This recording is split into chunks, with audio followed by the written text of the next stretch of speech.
Morning, vanakkam, good morning. Today we are going to see the concept of Tithi Sunya. I will try to communicate both in English and Tamil. நான் வந்து English Tamil ரெண்டுலையுமே பேரலா பண்றேன். அப்ப நம்ம ரெண்டு பேர் ஆடியன்ஸுக்கும் நம்ம English Tamil ரெண்டு ஆடியன்ஸ்க்கும் போய் சேரும். முதல்ல வந்து திதி அப்படின்னா என்ன அப்படின்னு கேட்டீங்கன்னா, இந்த சன்னும் மூணும் வந்து போகக்கூடிய அந்த ஒவ்வொரு 12 டிகிரி மூமெண்ட்டை வந்து திதின்னு வச்சிருக்கோம். ஏன்னா அவங்களுடைய டிராவலிங் வந்து சன்னும் மூணும் வந்து மூன் வந்து சன் கிட்ட இருந்து விலகி 12 டிகிரி போகக்கூடிய அந்த பயணத்தை வந்து திதின்னு சொல்றோம். அந்த திதியை வந்து ரெண்டு வகையாக பிரிக்கப்பட்டிருக்கு. ஒன்று வளர்பிறை, இன்னொன்று தேய்பிறை. அப்ப மொத்தம் வளர்பிறையில 15 திதியும், தேய்பிறையில ஒரு 15 டிகிரியும் 15 திதியும் நம்ம வச்சிருக்கோம். So what is திதி? திதி is nothing but when moon is traveling every 12 degree from the sun is called as Tithi. And there are two phases of Tithi, and there are waning and waxing, which is constituting about 15 Tithis in both the waning and waxing phases. So the Tithi Sunya is a concept which we want to test it today. அப்ப இன்னைக்கு பார்க்க போறது இந்த கரெக்டா வந்து 0 to 180 degree பயணம் வந்து Moon எடுத்துருச்சு அப்படின்னா அதுக்கு பேரு வந்து ஃபுல் மூன்னு பேரு, பௌர்ணமி. பௌர்ணமி அப்படிங்கிறது 0ல இருந்து 180 டிகிரி பயணம் செல்லக்கூடிய அந்த சந்திரனின் பயணத்தை சூரியன்ல இருந்து 180 டிகிரி பயணம் எடுத்துக்கொண்ட பயணத்துக்கு பேரு பௌர்ணமின்னு பேரு. So what is Pournami? When moon is taking the travel of about 180 degree from the sun's position. That is called as full moon. Fine. So what is Tithi Sunya? Tithi Sunya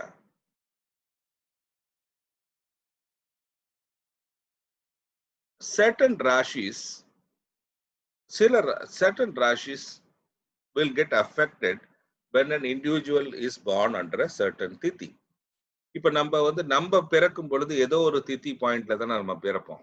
அப்ப அந்த பிறக்கும் இடத்துல நம்மளுடைய சந்திரன், அதாவது நம்ம சந்திரன் பிறக்கும் அந்த நம்ம பிறக்கக்கூடிய அந்த சந்திரனுடைய பொசிஷன் இருக்கு இல்லையா, அதைத்தான் நம்ம ராசின்னு சொல்றோம். அந்த ராசி வந்து சூரியன்ல இருந்து எவ்வளவு தூரத்தில் இருக்கக்கூடிய அந்த பயணமானது அன்னைக்கு நம்ம பிறந்த அன்னைக்கு இருக்கிறது அப்படிங்கிறது தான் நம்ம பிறந்த திதி. So our birth tithi is based on the position of the moon at that point of time. Okay. So whichever the rashis which are not having light are said to be cursed or burnt, which is called as Tithi Sunya, which is called as burnt, means completely burnt rashi. அப்ப அதாவது ஒவ்வொரு திதிக்கும் வந்து சில ராசிகளுக்கு வந்து light இல்லை. அப்ப light இல்லாத ராசிகளுக்கு வந்து அந்த ராசிகள் என்னங்கிறத ஒவ்வொரு திதியிலையும் கண்டுபிடிச்சு வச்சிருக்காங்க, எந்தெந்த ராசிக்கு வந்து லைட் இல்லை அப்படின்னு. அப்ப அந்த லைட் இல்லாத ராசிகளுக்கு வந்து சூனியம்னு வச்சுட்டாங்க. ஏன்னா சூனியம்னு ஏன் சொல்றோம் அப்படின்னா அதுக்கு லைட் இல்லை. அது மட்டும் இல்ல, அந்த இடம் எரிஞ்சு போச்சு. எரிஞ்சு போறதுனால அந்த இடத்துல லைட் இருப்பதற்கான வாய்ப்பு இல்லை. அதுதான் concept. Okay. So whichever the rashis which is devoid of light is called as the shunya. Shunya means zero or completely burnt. Okay. So the table of the Tithi Sunya is for the Pratipada Tithi. The Tithi Sunya Rashi is Tula and Makara,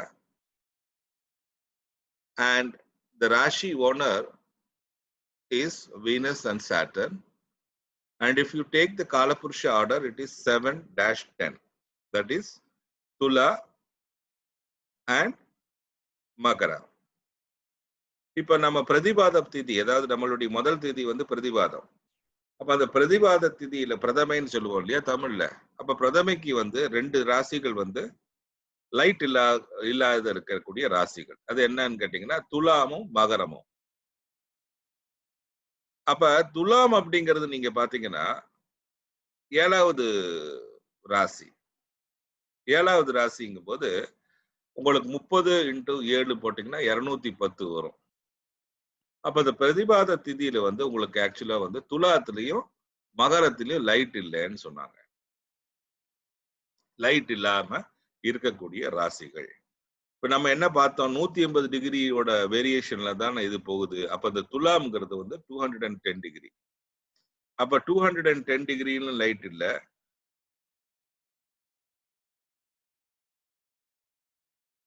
இன்னும் வேற ஒரு அங்கேருந்து 4வது ராசியாக இருக்கக்கூடிய ராசியிலையும் light இல்ல.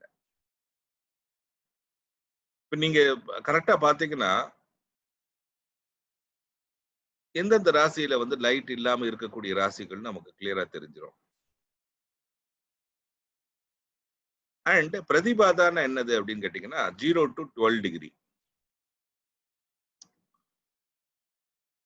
0 to 12 degree பிரதிபாதம். 12ல இருந்து 24 Dvitiya. So whichever rashis which are making the Tithi Sunya, I am reading out so that you can understand what it is. Pratibada, it is Tula and Makara. So the Rashi owner could be Venus and Saturn. And if you take the Kalapurusha of order, we know that it is 7-10. The second one is Dvitiya. Dvitiya ku vandu Dhanusum Meenamum Tithi Sunya ராசிகள். ராசியின் அதிபதி Jupiter. காலபுருஷத்தின் தத்துவப்படி 9, 12. Dvitiya is Dhanush, Sagittarius and Pisces. And the Rashi owner is Jupiter. And the Kalapurusha order of the Shunya Rashi is 9-12. Tritiya, we are having Leo and Makara, Capricorn. Sun and Saturn, 5-10. திருத்தியத்துக்கு வந்து சிம்மமும் மகரமும் ராசியுடைய அதிபதிகள் சூரியனும் சனியும் 5-10 அப்படிங்கிற காம்பினேஷன்ல வரும் காலபுருஷ தத்துவப்படி. சதுர்த்தி ரிஷபம் கும்பம். சதுர்த்திக்கு வந்து ரிஷபமும் கும்பமும்.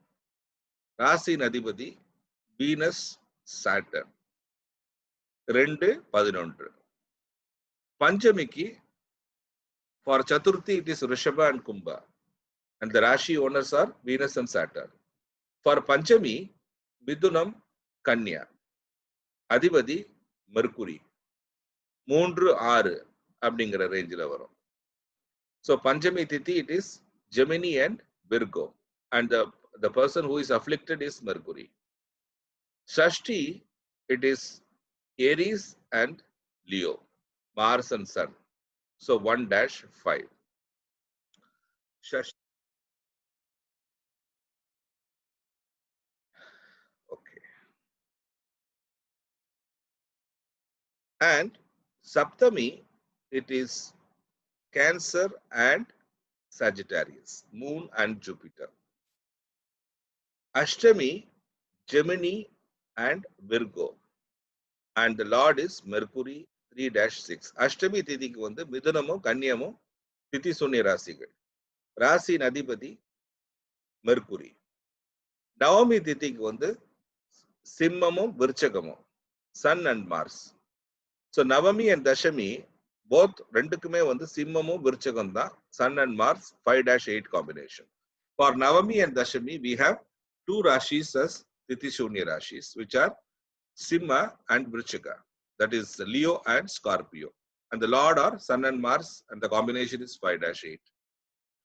And the another Tithi, that is Ekadashi, where you are having Dhanus and Meena.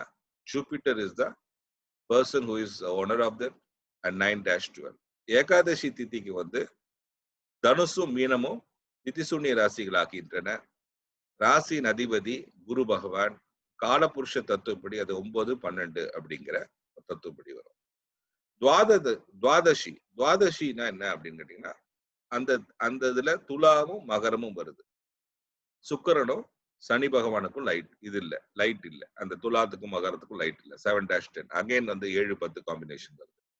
So Dwadashi, we have Libra and Capricorn again, Venus and Saturn with 7-10 combination.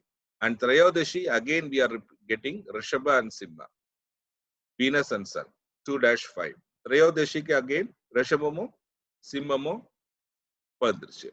சதுர்தசிக்கு மட்டும் 4 திதி சூன்ய ராசிகள் என்னன்னு கேட்டீங்கன்னா மிதுனம், கன்னியா, தனுசு, மீனா. இந்த 4 ராசிகள் வந்து சதுர்தசி திதிக்கு மட்டுமே வருது. ஏன் அப்படின்னா சதுர்தசி திதியை வந்து சிவன் வந்து கர்ஸ் பண்ணி வச்சிருக்காரு இல்லையா இந்த திதியை. அதனால அதுக்கு 4 ராசிகளுக்கு லைட் இல்ல அன்னைக்கு சதுர்தசி அன்னைக்கு. மெர்க்குரி அண்ட் ஜூபிட்டர் 2 ராசியோடைய அதிபதிகள் திதி சூன்ய ராசிகளாக மாறிவிடுகிறார்கள். அதிபதிகள் 3, 6, 9, 12 ராசிகள் எல்லாம் வந்து அவங்களுக்கு திதி சூன்ய ராசிகளாக ஆகிவிடுகிறது. So Chaturdashi, you have 4 Tithi Shunya Rashis, and because the Tithi is completely cursed by Lord Shiva, and the Rashi owners are Mercury and Jupiter with the Kalapurusha Shunya Rashis as 3, 6, 9, 12. And whenever the Purnima or Amavasya, the complete Tithi Shunya Rashis are nil, no Rashi owners are afflicted, Tithi Shunya Rashis are not applicable for these two. So, இவ்வளவுதான் திதி சூன்யத்தினுடைய concept. So, what are the things you have to observe? நம்ம இதுல இருந்து என்ன தெரிந்துக்க வேண்டியது என்ன அப்படின்னு கேட்டீங்கன்னா, ஒரு சிங்கிள் ராசி கூட வந்து இந்த மொத்தம் அந்த திதி சூன்ய பட்டியல்ல வந்து ஒரு ராசி கூட தப்பிக்க முடியல. ரெண்டாவது, இந்த சிம்மம் 5வது ராசி, அதாவது காலபுருஷ தத்துவப்படி 5வது ராசியும் காலபுருஷ தத்துவப்படி 9வது ராசியும் மிக அதிகமாக அந்த திதியுடைய சூனியத்தில் வருகிறது. 5 திதி, அந்த கிட்டத்தட்ட 5 திதி வந்து இந்த சிம்மத்துக்கும் 9வது பாவத்தில் இருக்கிற அந்த தனுசுக்கு 4 திதிகள் கொடுக்கப்படுகிறது. So what are the observations you have to make? The natural Kalapurusha Rashi, that is Simha Rashi, it is having 5 Tithi Shunya Rashis, and you are having 4 Rashis from the Sagittarius. So,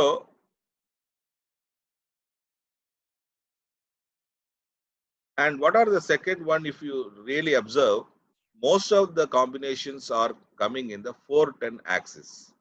அப்ப இந்த 4-10 ஆக்சிஸ்ல தான் மிக அதிகமாக இருக்கக்கூடிய அந்த இது வருது, இது திதி சூன்யம். இப்ப பாத்தீங்கன்னா துலாத்துக்கு மகரம் வந்து 4வது ராசியும், மகரத்துல இருந்து துலாம் பாத்தீங்கன்னா 10வது ராசியும் வருது. சோ திருத்தியத்துக்கும் சப்தமிக்கு மட்டுமே 6-8 ஆக்சிஸ் கொடுக்கப்படுது. ஷஷ்டிக்கு வந்து 5-9 கொடுக்கப்படுகிறது. 1, 5, 9 எதுக்கு? ஷஷ்டிக்கு. அப்ப ஷஷ்டிக்கு ஆக்சுவலா வந்து 1, 5, 9 ஆக்சிஸ் கொடுக்கப்படுகிறது. அப்ப அவங்களுக்கு வந்து 1, 5வது சைன் காலபுருஷா வந்து பிரச்சனையில மாட்டிக்குது. சதுர்தசிக்கு வந்து 3, 6, 9, 12 என்று சொல்லக்கூடிய அந்த கம்ப்ளீட் இது வந்து ப்ராப்ளத்துல மாட்டிக்குது.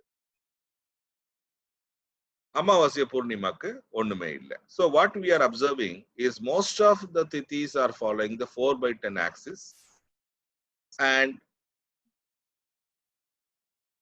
Tritiya and Saptami is following a 6 and 8 axis, and Shashti is following a 5-9 axis, which means the 1st and the 5th Rashi of the Kalapurusha is getting afflicted for the Shashti, and for Chaturdashi we have 3, 6, 9, 12 Rashis are getting afflicted. So, apoklima. So this particular 3, 6, 9, 12 Rashis are called as apoklima. இந்த 3, 6, 9, 12 என்று சொல்லக்கூடிய அந்த சதுர்தசிக்கு வந்து afflict ஆறத வந்து நம்ம என்ன சொல்லுவோம்னா ஆப்போக்ளிமா ராசிகள் சொல்லுவோம்.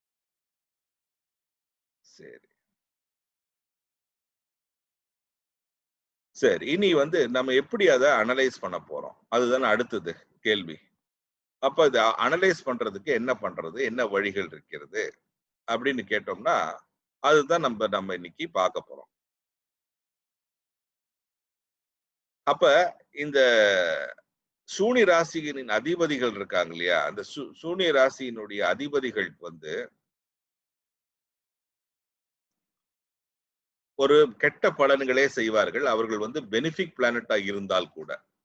So Lord of the Shunya Rashis give bad effects even though they are benefic planets. That is the first thing we have to understand. We are going with case study. Let us see that also. Planets which are situated in the Shunya Rashi become malefic even though they are benefic planets. அப்படின்னா என்ன அர்த்தம்? அதாவது சூனிய ராசியில் இருக்கக்கூடிய கெட்ட அதாவது மெலிஃபிக் என்று சொல்லக்கூடிய நம்மளுடைய பாப கிரகங்கள் ஏதாவது இருந்தா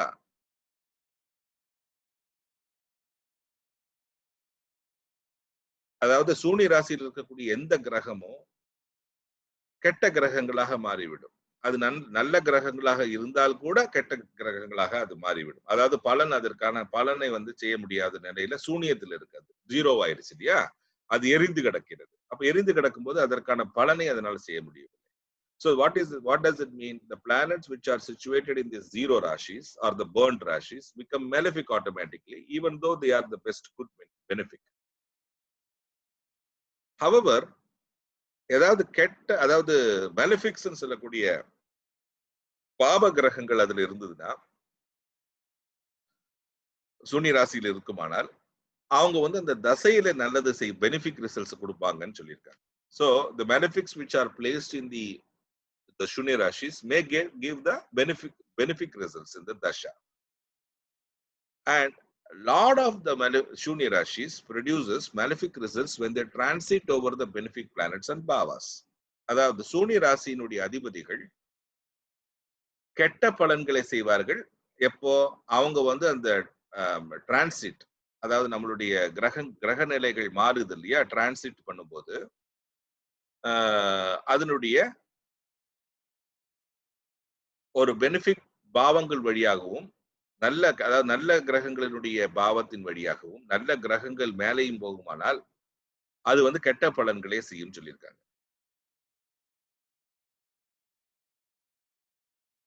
3, 6, 8, 12 இந்த 4 ராசிகள் இருக்கு இல்லையா, அப்ப அது அந்த 4 ராசியில சூனியத்தினுடைய பிளானட்ஸ் வந்து பெனிஃபிக் ரிசல்ட்ஸ் கொடுக்கும்ட்டாங்க எப்போ டிரான்சிட்ல. So that during the transit, the Shunya planets, if not retrograde, will produce benefic results when they are transiting on the 3, 6, 8, and 12 bhavas. So if you notice, all these are already the non-light bhavas. It's called as the bhavas which is having lesser light. Okay. So there are some exceptions which are given. சில வந்து எப்பவுமே rules and regulations இருக்கும் இல்லையா இதுல ஜோதிடத்துல, அது மாதிரி இதுலயும் கொடுத்துருக்காங்க. என்ன அப்படின்னு கேட்டீங்கன்னா, ராகு கேத்து வந்து திதி சூன்ய ராசிகளில் இருக்குமானால் நல்ல பலனை கொடுக்கும் சொன்னாங்க. சரி, திதி சூனியத்தில் அமைந்திருக்கக்கூடிய அந்த ராசி அதிபதி பெனிஃபிக்காக இருக்கும். எப்படி எப்போ அப்படின்னா, அந்த நட்சத்திரங்கள் வந்து அதனுடைய நட்சத்திரங்கள் ராகு கேத்துவில் இருக்குமானால், திதிசூனிய ராசியினுடைய அதிபதி நல்ல பலன்களை அதாவது பெனிஃபிக் சுபகிரகங்கள் ஆகி விடுவார்கள். எப்போ அப்படின்னா 3, 6, 8, 12 லக்னத்திலிருந்து இருக்க வேண்டும், அல்லது சந்திர பாவத்திலிருந்து 3, 6, 8, 12 இருக்கணும், இல்லைன்னா வக்கரத்தில் இருக்கணும், இல்லைன்னா அவங்க வேற ஒரு கிரகத்தினுடைய கெட்ட அதாவது கெடுபலன்களை செய்யக்கூடிய கிரகங்கள் கிட்ட இருக்கணும் அப்படின்னாங்க. மெலிஃபிக் பிளானட் கூட இருக்கும். So what are the exceptions?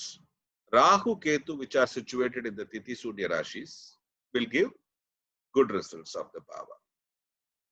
Okay. Then Lord of the Tithi Sudya Rashi will produce the benefic results if it is placed in the nakshatra of Rahu or Ketu.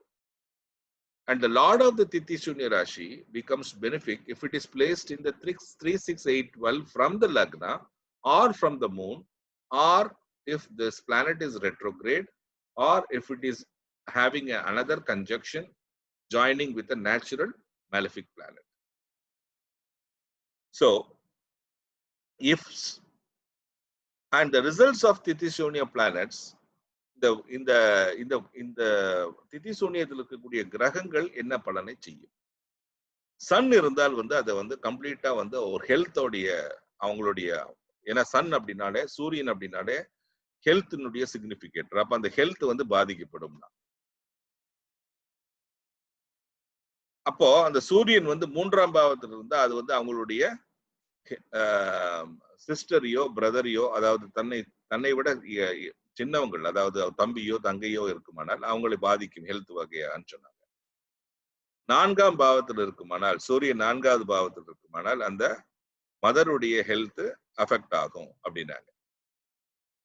அப்புறம் சூரியன் மூலியமாக வரக்கூடிய யோகங்கள் யாதாவது இருக்குமானால் அந்த யோகங்கள் எல்லாம் இல்லாமல் செய்துவிடும், ஜீரோ ஆயிடும் அப்படின்ட்டாங்க. 2வது, இந்த சூரியன் தான் வந்து நமக்கு வந்து நம்மளுடைய பிரஸ்டீஜ், ஸ்டேட்டஸ் எல்லாம் கொடுக்கக்கூடிய வல்லவர். அப்ப அந்த அந்த சூரியன் கொடுக்கக்கூடிய அந்த பலன்களை எல்லாம் இல்லாமல் ஒரு ஜீரோவாக இருக்கக்கூடிய ஒரு நிலை ஏற்படும் அப்படின்னா. சரி, சந்திரன் சூனி ராசியில் இருக்குமானால் அவங்களுக்கும் அவங்களுடைய அம்மாவிற்கும் அதிகமாக ஒரு அன்பிளசன்ட் ரிலேஷன்ஸ் இருக்கும் அப்படின்னாங்க. நல்ல ஒரு ரிலேஷன் இருக்கக்கூடிய வாய்ப்பு இல்லைன்னாங்க. So, if the sun is placed in the Titishunya, if sun has become the Titishunya, then it will destroy the health of the person, because sun is a significator of the health. And whichever bhava it is situated, it may also create a problem of such kind of scenario for that person who is represented by that bhava. For example, sun in 4th may get problem for the health of the mother. If there is any yogas which is produced by the sun, then that yogas will get nullified.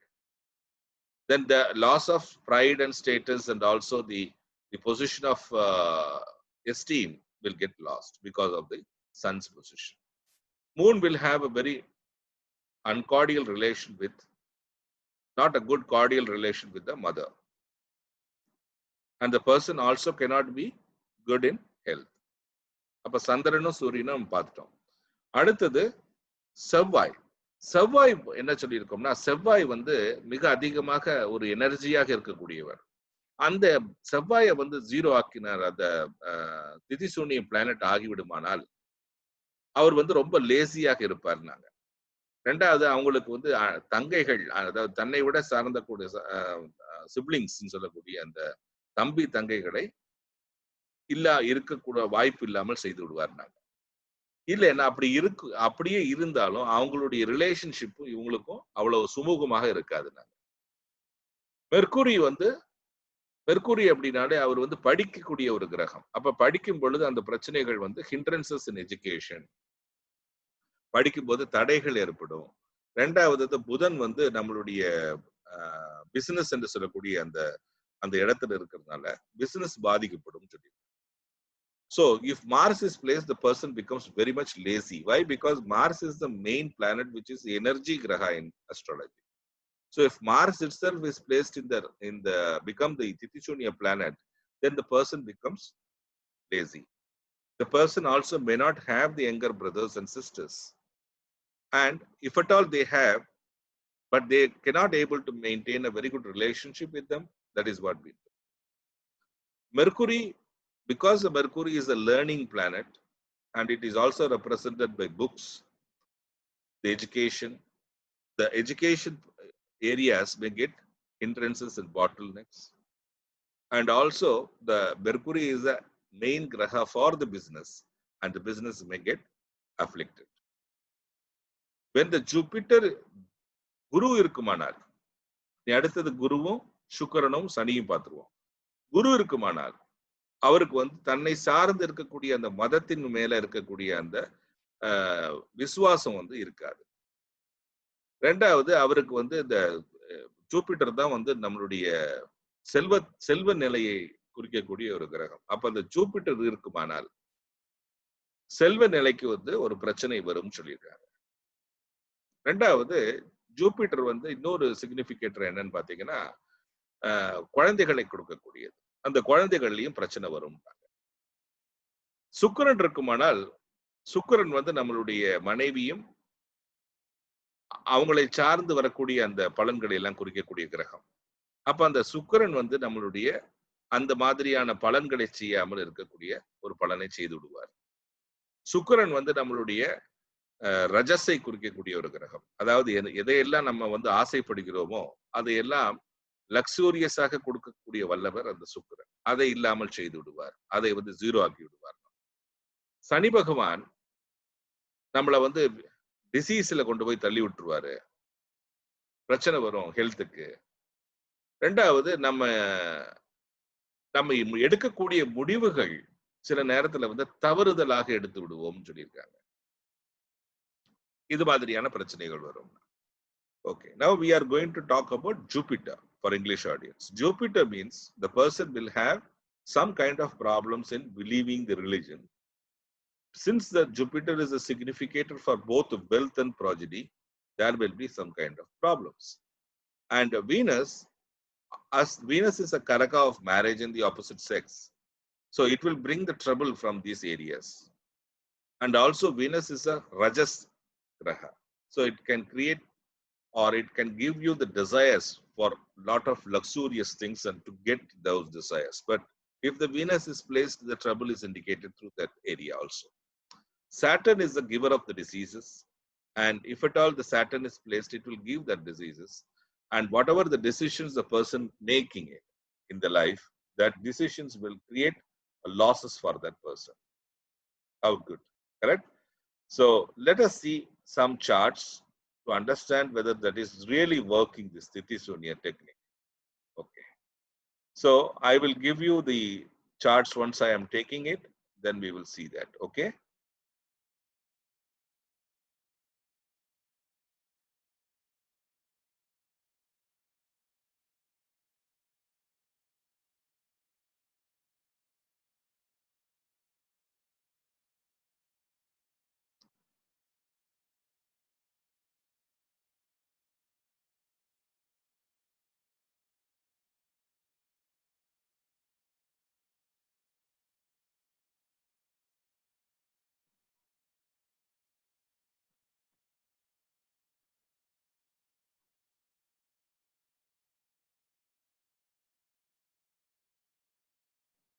Once again, I am just making my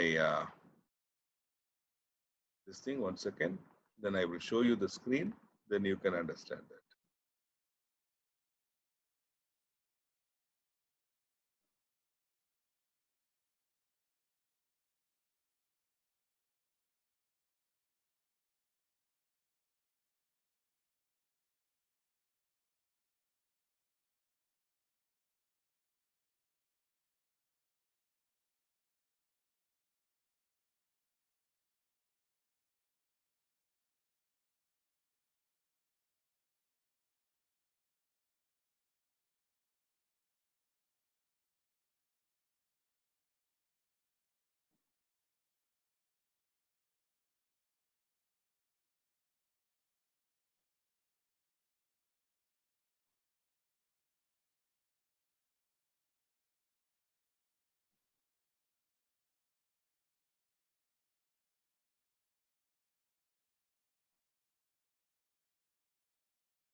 Leo and one moment. I am going to give you one straight away. Leo and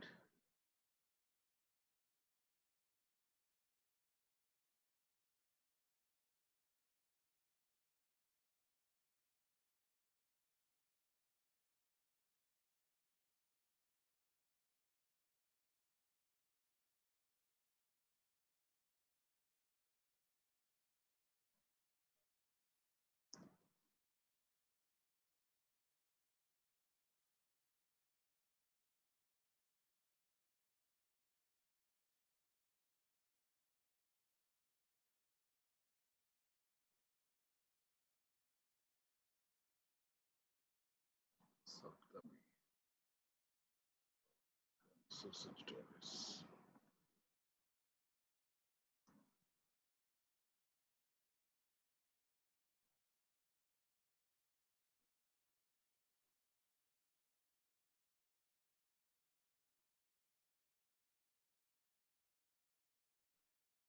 Okay, I am going to share the screen of Swami Vivekananda.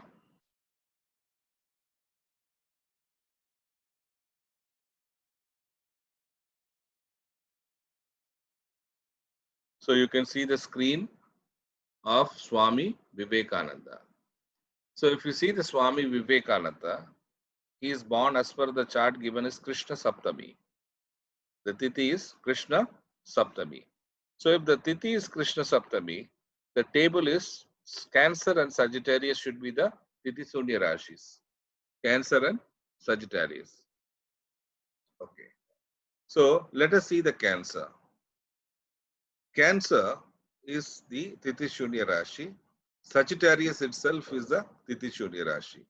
So you can see this combination is, this person is having a Lagna. So the 1 and 8, these two Rashis have gone into the Tithi Shunya. 1 and 8. Fine. அப்ப இந்த விவேகானந்தருக்கு கிருஷ்ண சப்தமியில் பிறந்ததுனால 2 பாவங்கள் திதி சூன்யத்தில் சென்று விட்டது. ஒன்று கடகமும் ஒன்று கடகம், இன்னொன்று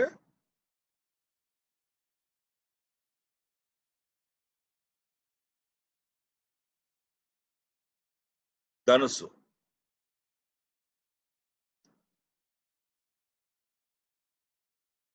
கிருஷ்ண சப்தமி. அப்ப தனுசுவும் போயிருச்சு, இதுவும் போயிருச்சு. இது கடகமும் போயிருச்சு. சரி, இந்த தனுசுல என்ன இருக்குன்னு பாருங்க. தனுசு ராசிங்கிறதுல லக்னம் இருக்கிறது.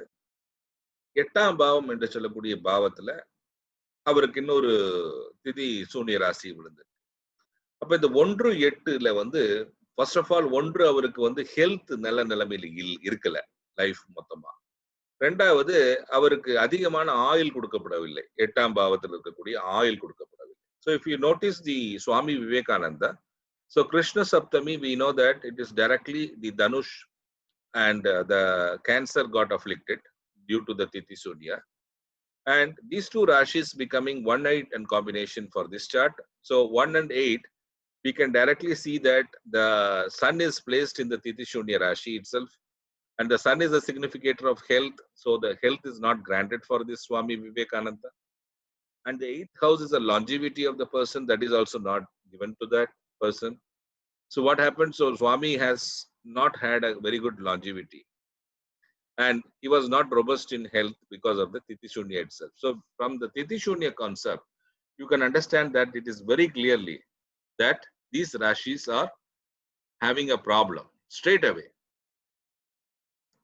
So out of which we had seen that it is 3, 6, 8, 12 will have some kind of exceptions, right?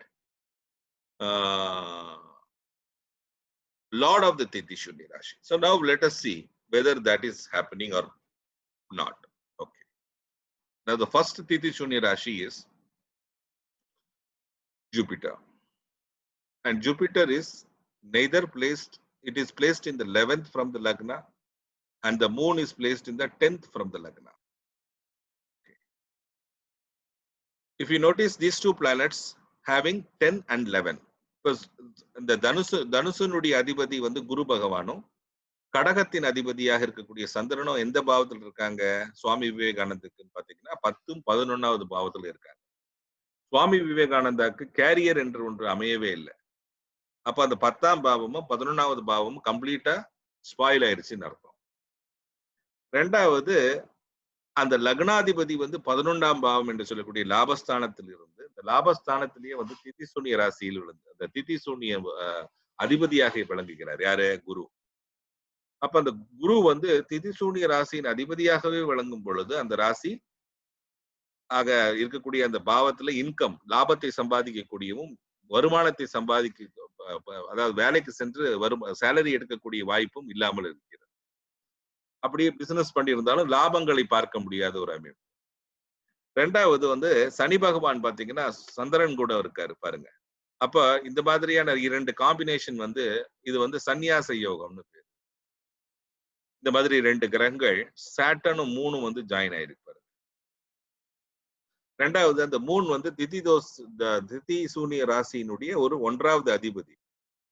அது 8வது அதிபதி 10ஆம் பாவத்துக்கு லாபஸ்தானமாக இருக்கக்கூடிய அந்த சந்திரன் வந்து இந்த திதிசூனிய ராசியில திதிசூனிய அதிபதியாக மாறி விடுகிறார். அப்ப அவர் வந்து தொழில்ல போகவே இல்லை. கேரியர் என்பதை அவர் வந்து ஒரு பெரிய சாய்ஸாவே எடுக்கல. அவர் வந்து கேரியர் எதை எடுத்துக்கிட்டாருன்னு பாத்தீங்கன்னா துறவி ஆகிவிட்டார். அப்போ இந்த காம்பினேஷன் இந்த சார்ட்ல தெரியுது உங்களுக்கு. So if you notice this chart, the moon, which is the Tithi Shunya Lord, is Chandra. And the Tithi Shunya Lord, since it is 8th house Lord, it becomes the 11th house Labasthana for the 10th house. So that Lord becomes a Shunya. What does it indicate? The Swami will never go to find out for any career, for earning, because 10th and 11th has become totally gone. Because of that, Swami Vivekananda will become a monk. There is no other choice because the profession is not given, the income is not given, and the health is not given, longevity is not given. So what Swami can do? Swami Vivekananda can only do religious practices, preaching, and to do his karma and go. That's all. So this is the very simple and easy method to analyze a chart very quickly.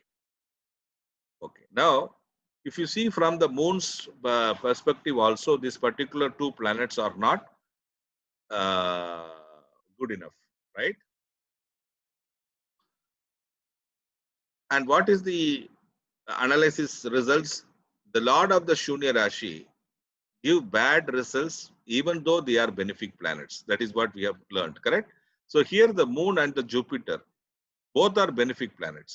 இந்த இடத்துல வந்து அந்த திதியின் அதிபதிகள், அந்த சூனிய ராசியின் அதிபதிகள் நல்ல கிரகங்களாகவே சுப கிரகங்களாக இருந்தால் கூட அசுப கிரகங்களாக பிஹேவ் செய்யும் சொல்லியிருந்தோம் இல்லையா?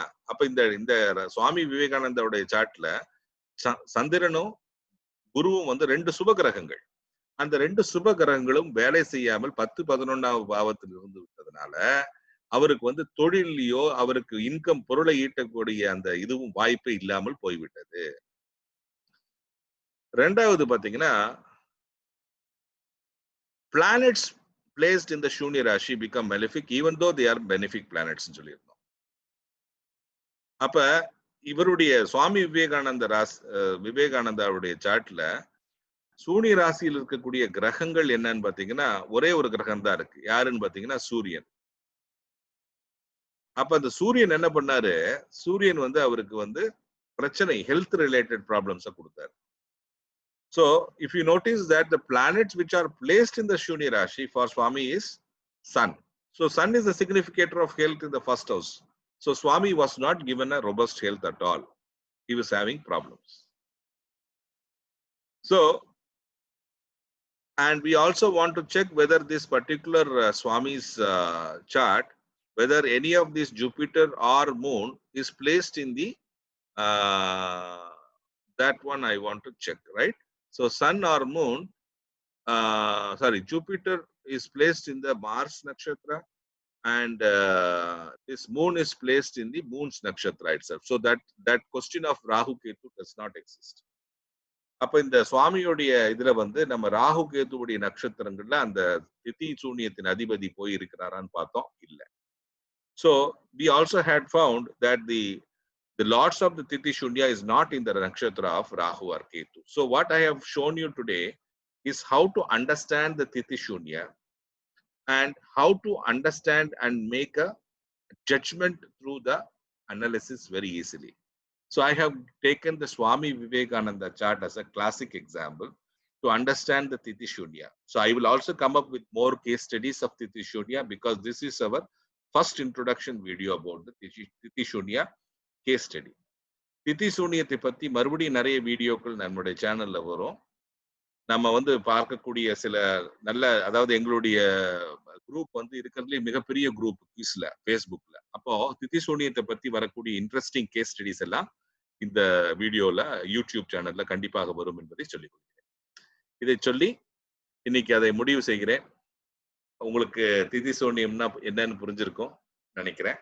I hope everyone would have understood what is Tithi Shunya and how to read the Tithi Shunya in the chart and to interpret the results accordingly. I had also given one beautiful case study, Swami Vivekananda. So I hope you have understood that. If you have any queries related to Tithi Shunya about your chart, you can ask queries. I'll be pleased to help you out.